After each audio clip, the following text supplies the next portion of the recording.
uyu mureba yitwa Generali Byamungu, ni impuguke, ni kabuhariwe, ni kabutindi mu bijyanye no gupanga ambushi. Uyu tubanze tubibutse tumwe mu dutendo yakoze.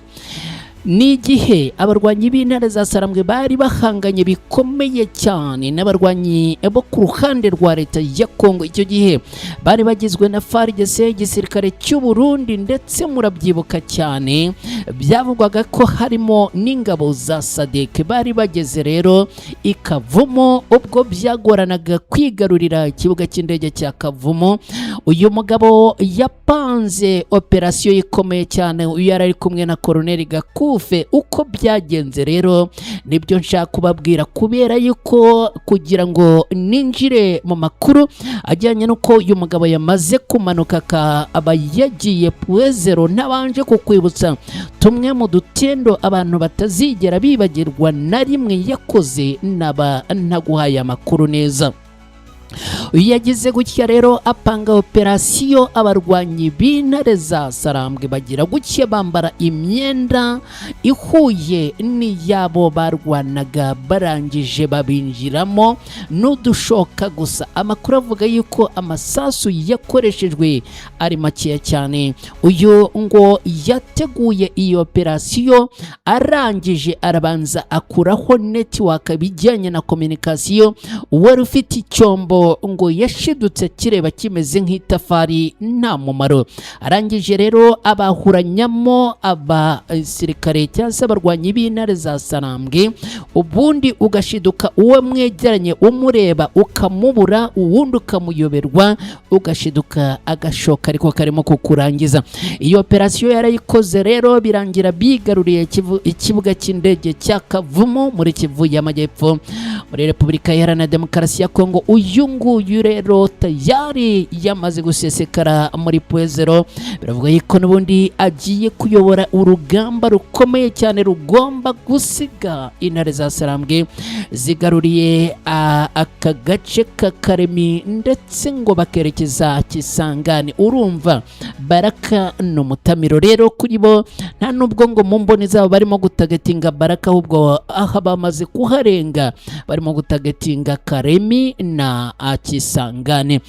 Uyu ni umugaba mukuru wungirije w'abarwanyi ba Alliance Fleuve Congo 23 ushinzwe ibikorwa, no kuvuga Chief Operations muri aba barwanyi ni General de Brigade Bernard Maheshe Byamungu. Yamaze kugaragara mu gace ka Puezero nyuma y'iminsi mike y'ingabo ayoboye na twirwaneho abisubije. Aka gace ka Puezero gaherereye mu misozi miremire y'akangaha. Ku wa gatandatu tariki 4 Nyakanga nibwo twirwaneho bafatanyije na Alliance Fleuve Congo 23 bigaruriye aka gace k'ingenzi. Ni nyuma yo kukirukanamo ihuriro ry'ingabo zirwana ku ruhande rwa leta ya Kongo zirimo FARDC, ingabo z'u Burundi, Wazalendo n'abarwanyi bivuga yuko ari abacanshuro. Byamungu rero yagaragaye muri Puezero mu gihe abandi bayobozi bakuru ba Alliance Fleuve Congo 23 barimo Bertrand Bisimwa, Fredy Kaniki na Lawrence Kanyuka nabo bamaze iminsi mu gace ka Minembwe. Kuwa gatatu tariki 8 Nyakanga muri uyu mwaka, ni ku munsi w'ejo hashize, aba bayobozi bagaragaye bari kumwe n'abaturage bari mu giterane cyo gushima Imana yabafashije gusubiza inyuma ingabo za leta zari zimaze umwaka urenga zaragose kariya gace.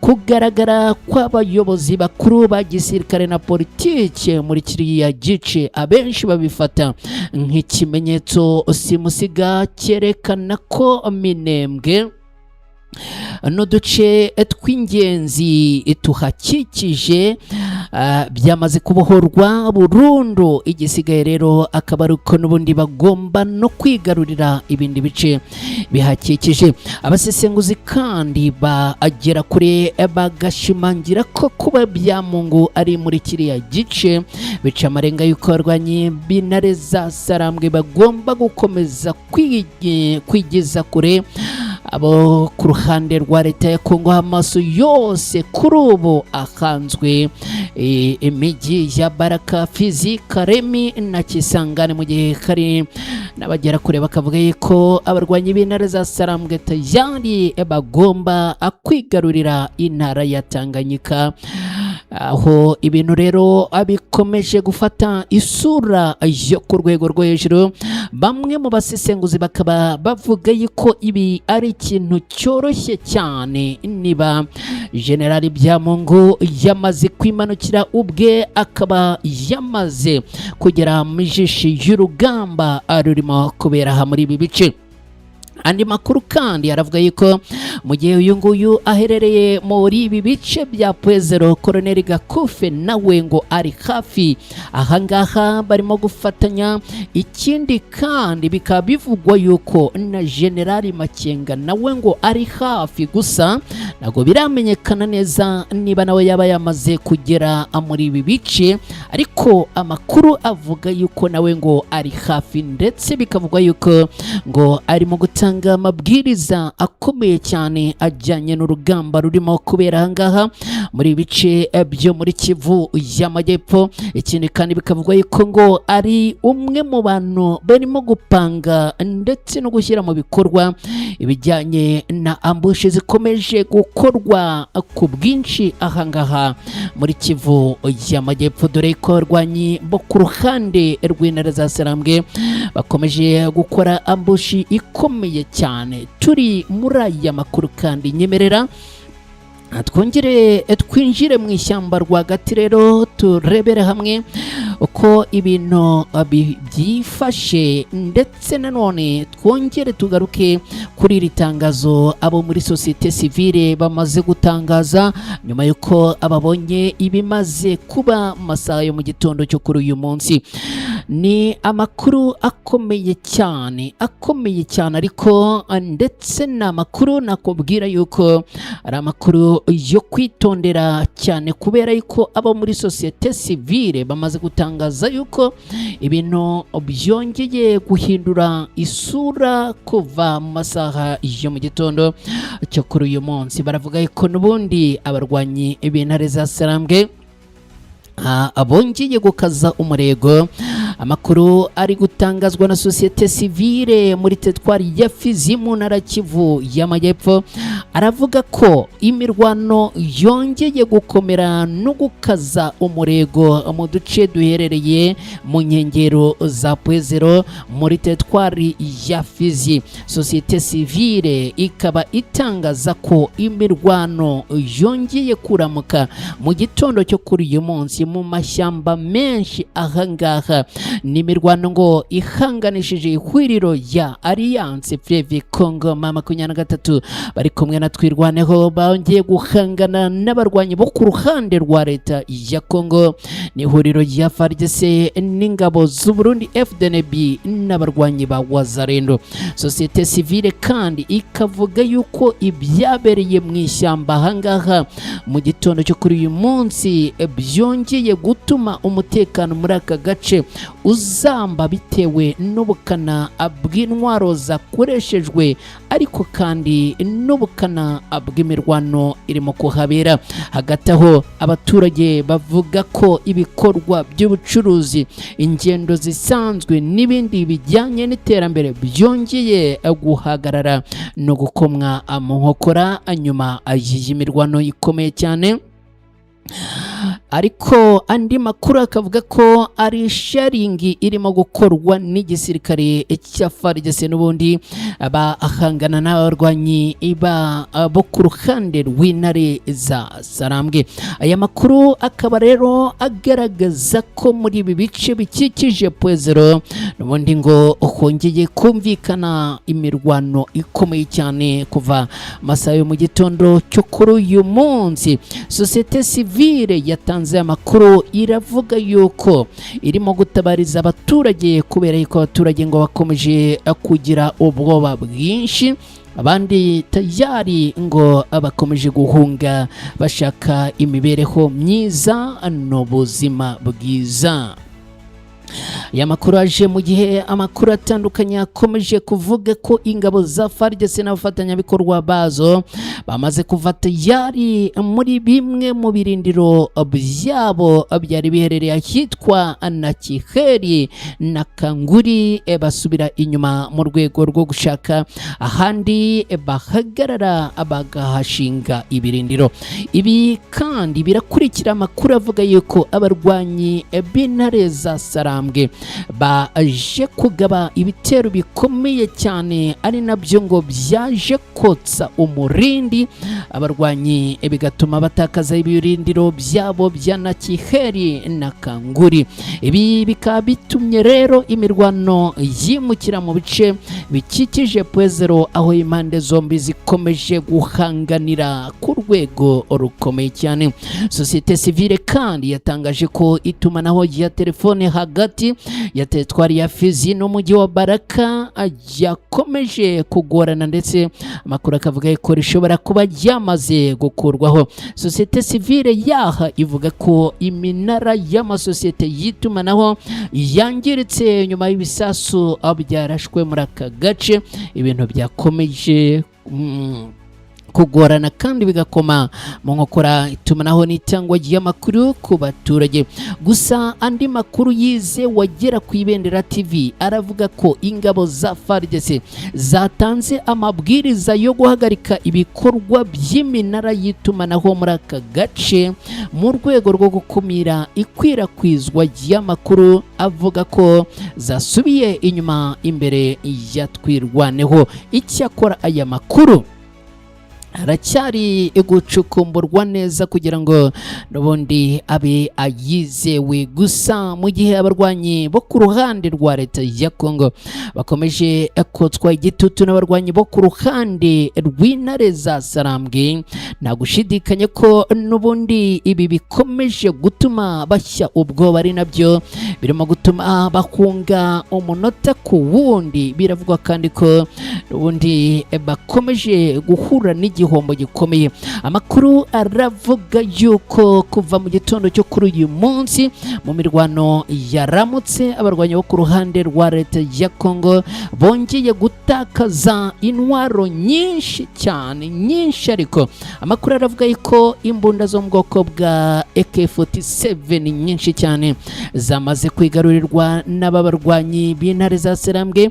Amakuru akavuga kandi yuko usibye izi intwaro zo muri ubu bwoko, abarwanyi b'intare za Sarambwe bamaze no kuhavana amasasu menshi ndetse n'amagrenade menshi cyane. Ibintu bigaragaza rero ko abo ku ruhande rwa leta ya Kongo barimo guhura n'igihombo gikomeye cyane. Reka dukomeje n'aya makuru rero, noneho munyemerere nshuti bakunzi bacu twerekeze muri Irani rero nayo imaze gukora agashya gakomeye cyane. Irani imaze kwihimura kuri leta zunze ubumwe za Amerika.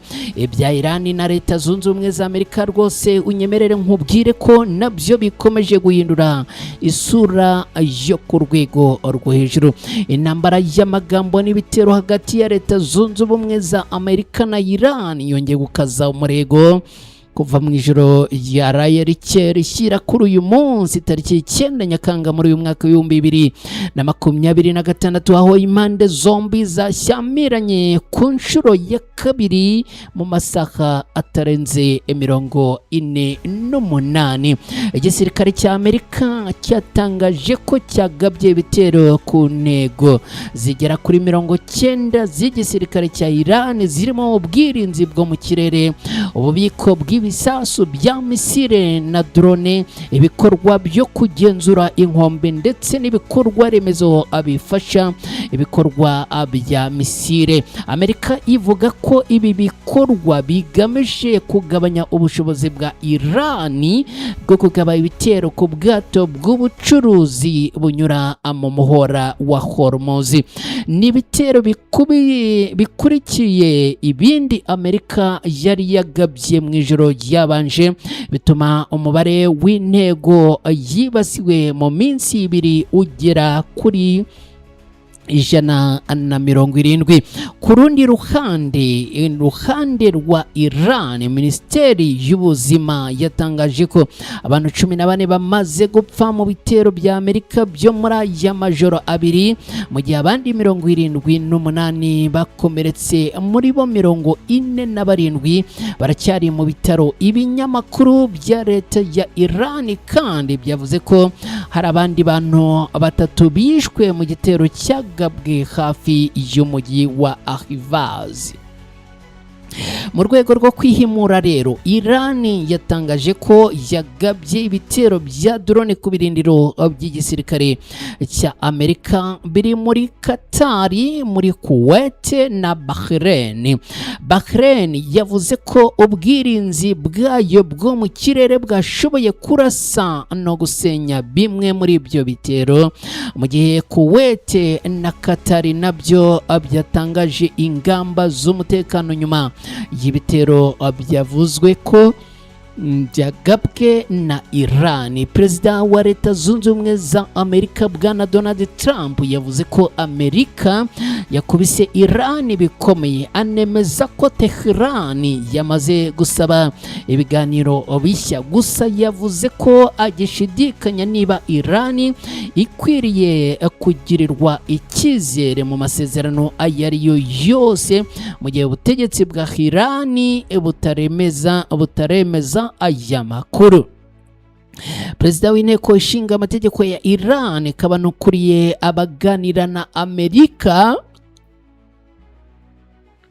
yitwa Mahamadi Baha Karibaf yavuze ko Amerika itaramenya ko iterabwoba no kutubahiriza amasezerano bitakomeza kubura ingaruka, nubwo imirwano yongeye gukaza umurego hagati y'ibihugu byombi. Isoko y'ibikomoka kuri peteroli yakomeje kugaragaza ituze ugereranije nuko byari byitezwe. Nshuti bakunzi bayibendera TV rero, ibintu bikaba byongeye gukomera no gukaza umurego muri iyi mirwano hagati ya Iran na Leta Zunze Ubumwe za Amerika. Abasesenguzi babirebera hirya no hino baravuga yuko ibi bishobora kugira ingaruka zikomeye cyane ku isi nzima, nyuma yuko abivugwa ko Iran irimo gutegura ibindi bitero kabutindi bigomba nanone kongera kuraswa kuri Leta Zunze Ubumwe za Amerika. Iran yavuze yuko igomba kuruhuka ari uko yihanije bikomeye cyane iki gihugu cya Leta Zunze Ubumwe za Amerika. Ni nyuma yuko Bwana Donald Trump yamaze kwandagazwa na Iran, bakavuga yuko uyu ari umuyobozi umeze cyangwa se ufite ibitekerezo badashima. Bavuze yuko uyu nguyu atagira ibitekerezo byo kwizerwa. Ku rundi ruhande, Leta Zunze Ubumwe za Amerika nazo zikaba zavuze ko Iran iyobowe n'abantu batagira gahunda. Ibintu rero bikaba bikomeje gukomera no gufata intera yo ku rwego rwo hejuru. Amahanga akaba yongeye guhaguruka agahagarara, barasaba yuko ibi bihugu byombi bigirana ibiganiro byihutirwa, kubera yuko ibihugu by'amahanga biravuga yuko mu gihe imirwano yakomeza kubura hagati ya Leta Zunze Ubumwe za Amerika na Iran, byatuma n'ubundi ibijyanye n'ibikomoka kuri peteroli byongera bigatumbagira, bityo isi nzima ikongera kwisanga mu ngaruka z'ibibazo bikomeye cyane nk'ibi ngibi byongeye kuvuka. Inshuti bakunzi bayibendera TV rero, ibintu bikaba bikomeje gufata intera yo ku rwego rwo hejuru hagati y'izi mpande zombi. Ndabashimira cyane rero mwese ababanye natwe, ni munyemerere mbashimire, hanyuma kandi tunerekeze ku musozo w'aya makuru. Mbashimire cyane, mwakoze kubana natwe, mwakoze abaduhaye ibitekerezo mwese. Hanyuma rero ni munyemerere tugane ku musozo w'aya makuru. Gahunda za Ibendera TV nakagaruka. Nje nitwa Umukada, mwese mwirirweho, mugire umunsi mwiza. Bye, ciao ciao.